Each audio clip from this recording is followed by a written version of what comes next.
You do not actually have a money problem. You have a permission problem, and it happens to show up in your bank account. Long before you ever earned a single dollar, somewhere in you, a belief formed about how much you are allowed to have or become or take up. That belief has been running your financial life ever since, quietly, from a place you have never once thought to look.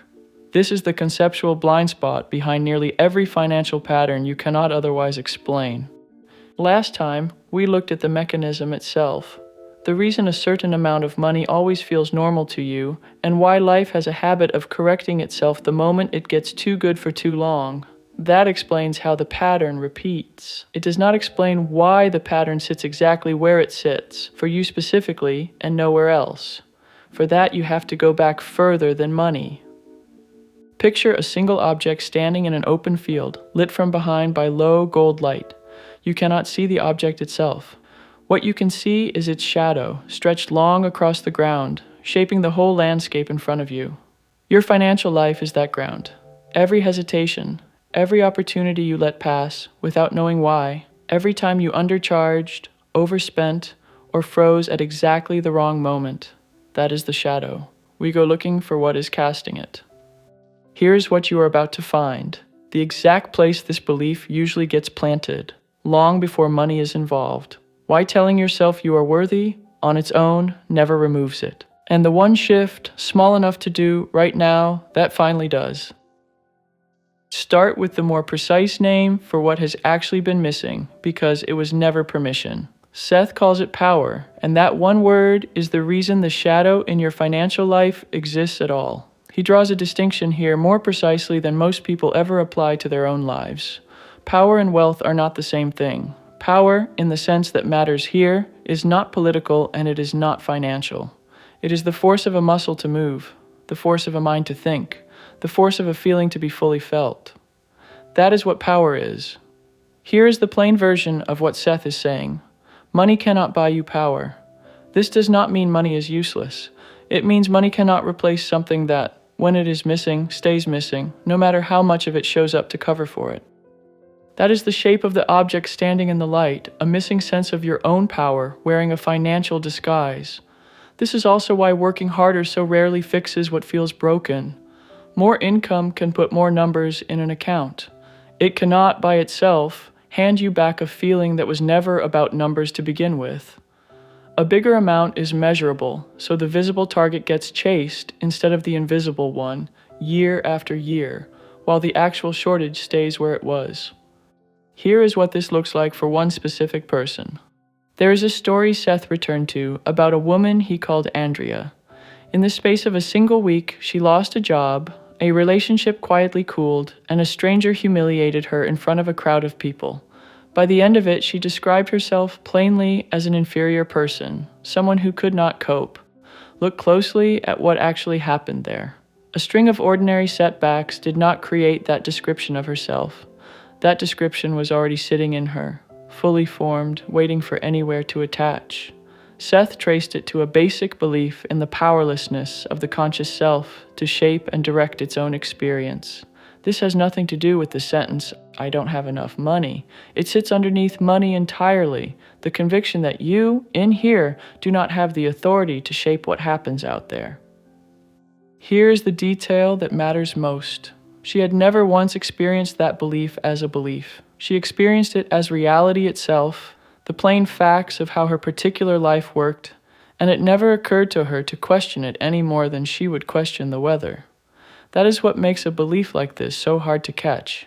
It does not feel like an opinion. It feels like a fact about how things work, so you stop questioning it, and after a while you stop even noticing it is there to question.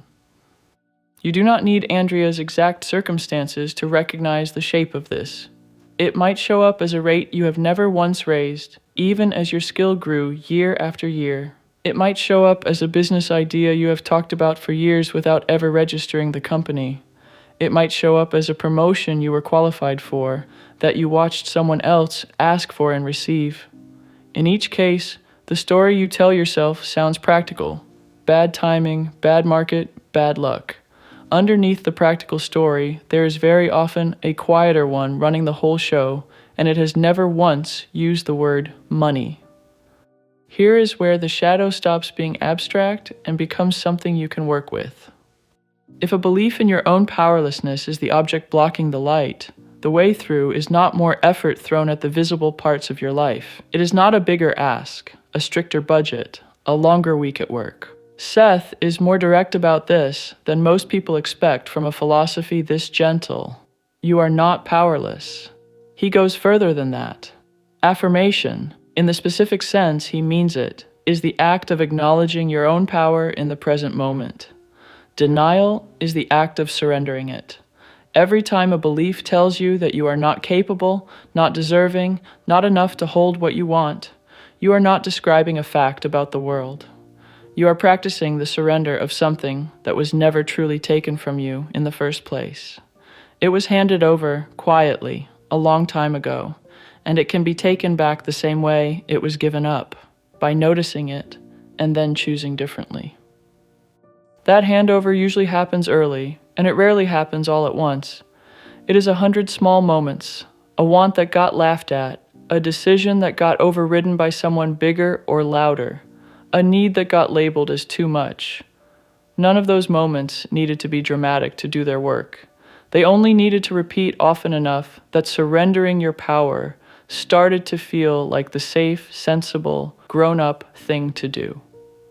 And this is where most self-help stops short, because there is a trap hiding at this point. Telling yourself, I am worthy on repeat, without ever finding where the opposite belief came from, does not remove it. It buries it one layer deeper, where it keeps doing the same work, only quieter. The belief has to be found before it can be released. That is a different action entirely from a nicer belief being stacked on top of it.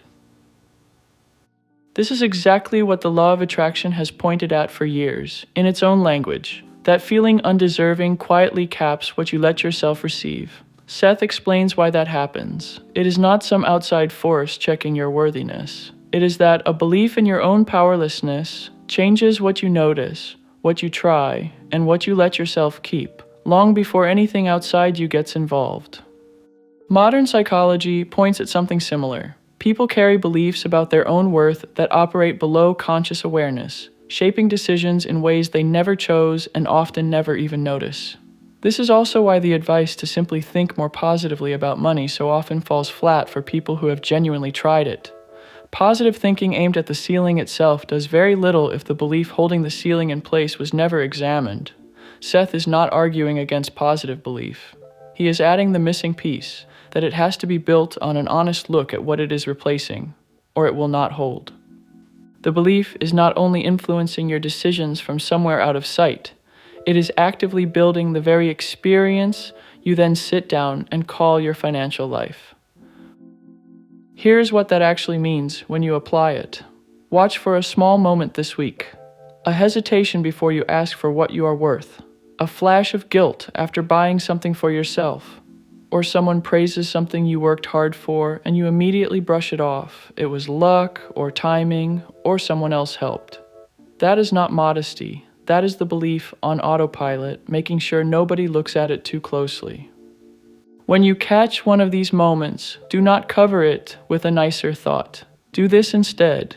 Write the feeling down in your own words. Then ask one simple question. Where did I learn this about myself? Not about money. About you as a person, from a time long before this dollar was ever involved. Now write a second, separate list, what you are good at and what you have done well in your life. Keep it honest and keep it simple, 3 items or 30. One rule, this is not a competition. The second you start comparing your list to someone else's, it stops working. The list has one job, to show you what is already true about you in plain writing, where you cannot argue with it. Keep it somewhere you can find again, because the next time that inferior feeling shows up, this is what you come back to. Not a new thought, but as evidence you already collected. There's a real difference between believing you are unworthy and being unworthy. Most people never check which one they are dealing with. This is how you check, not by repeating a nicer feeling until it sticks, but by writing down where the old one came from and setting it beside the list you just made. That is the real fix. A nicer feeling stacked on top, without that first part, is only ever the surface one. Did this change how you see your own money patterns? Let us know in the comments. You now know it was never about the number in your account. It was a belief about your own power, one you mistook for a simple fact about yourself instead of an idea you were free to question. That is one way a belief gets planted without you agreeing to it. There is also a completely different way it happens, one you probably run into every day. A scroll rarely stays as short as you meant it to. There is a word for that now, doom scrolling. But the empty feeling waiting at the end of it is not really about the people you are watching. It is not comparison, not really. Something more specific happens. Seeing the same kind of highlight again and again convinces you that your own life is falling short, whether you actually agree with that or not. Next time, we look at what to do once you can see it happening.